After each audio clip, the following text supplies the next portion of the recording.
EFF Councillor Moshe Mphahlele fatally shot in Alexandra during scuffle with law enforcement, by Satori News.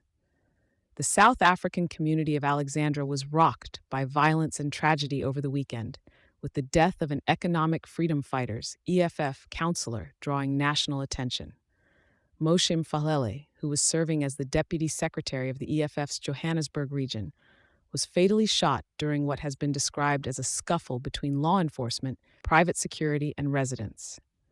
The incident occurred as officials were attempting to remove individuals allegedly illegally occupying container housing units in the Bramley area.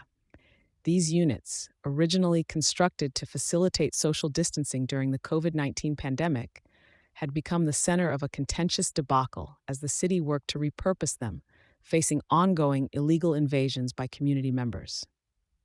Lieutenant Colonel Mavela Masando, the police spokesperson, reported that a man had been shot and taken to a local clinic.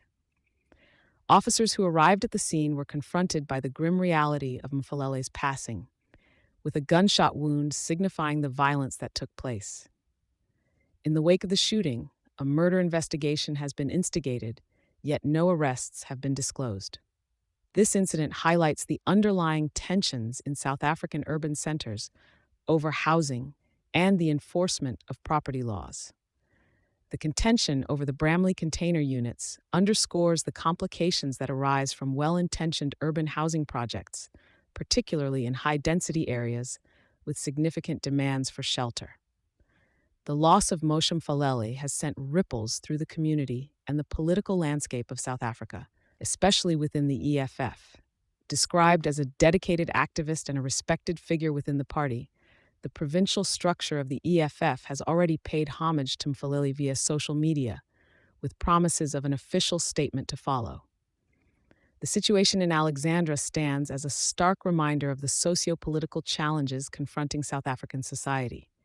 It also serves as a call to scrutinize law enforcement protocols and community interaction, especially during operations that might result in conflict.